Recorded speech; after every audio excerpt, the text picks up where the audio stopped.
Gautam Neurocare, brain stroke, migraine, fits, brain and spine surgeries की best neurosurgeon. Maldives వివాదం పుణ్యమాని కేంద్ర పాలిత ప్రాంతమైన లక్షద్వీప్ పర్యాటకానికి కొత్త రెక్కలొచ్చాయి. ప్రధాని నరేంద్ర మోదీ పర్యటన తర్వాత ఈ ప్రాంతానికి వచ్చేందుకు పర్యాటకులు ఆసక్తిని చూపిస్తున్నారు. All India tour and travel operators association ప్రకారం గత 3 రోజుల్లోనే లక్షద్వీప్ కు భారీగా బుకింగ్స్ వస్తున్నాయి. రాబోయే 3 నెలల ట్రిప్ కోసం 3 రోజుల్లోనే చాలా మంది బుకింగ్స్ చేసుకుంటున్నారు. రాష్ట్రానికి వచ్చే పర్యాటకుల కోసం Lakshadweep tourism and sports department సన్నాహాలు ప్రారంభించింది. లక్షద్వీప్ కేరళకు కేవలం విమాన మార్గం మాత్రమే ఉంది. దాంతో పర్యాటకుల తాకిడి ఎక్కువగా ఉండదు. ప్రధాని పర్యటన నేపథ్యంలో దేశంలోని ఇతర రాష్ట్రాలతో నేరుగా అనుసంధానం చేస్తే లక్షద్వీప్ పర్యాటకం పెరుగుతుందని all India tour and travel operators association పేర్కొంది. మోదీ పర్యటన తర్వాత సోషల్ మీడియాలో అత్యధికంగా సెర్చ్ చేసిన పదాల్లో లక్షద్వీప్ అగ్రస్థానంలో ఉంది.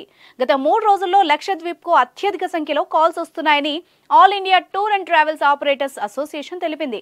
దేశంలోని వివిధ ప్రాంతాల్లో తన సంస్థతో అనుబంధం ఉన్న టూర్ ఆపరేటర్లు భారీగా కాల్స్ ని రిసీవ్ చేసుకుంటున్నట్టు తెలిపారు. ఇక టూర్ ఆపరేటర్లు లక్షద్వీప్ కోసం దేశవ్యాప్తంగా 7,000 కంటే ఎక్కువ బుకింగ్స్ ను అందుకున్నారని తెలిపారు. లక్షద్వీప్ ను సందర్శించేందుకు అక్టోబర్ నుంచి మార్చి వరకు అత్యంత అనుకూలంగా ఉంటుందని ఆయన పేర్కొన్నారు. ఇక ప్రధాని పర్యటన నేపథ్యంలో లక్షద్వీప్ లో పర్యాటకం గరిష్ట స్థాయికి చేరుకుందన్నారు. లక్షద్వీప్ లోని ఇతర పర్యాటక ప్రదేశాల్లాగా ఆ సౌకర్యాలు ఇప్పటికీ లేవని, రాబోయే రోజుల్లో సౌకర్యాలు పెరిగి పర్యాటకానికి డిమాండ్ వస్తుందని ఆశాభావం వ్యక్తం చేశారు. ప్రస్తుతం కేరళలోని కొచ్చి నుంచి మాత్రమే లక్షద్వీప్ కు నేరుగా విమానాలు అందుబాటులో ఉన్నాయని ఇండియా ట్రావెల్ మార్ట్ కు చెందిన జతిన్ సాహ్ని చెప్పారు. ఇక్కడి ఓడరేవు నుంచి ఫెర్రీ ద్వారా కూడా లక్షద్వీప్ చేరుకోవచ్చని జతిన్ వివరించారు.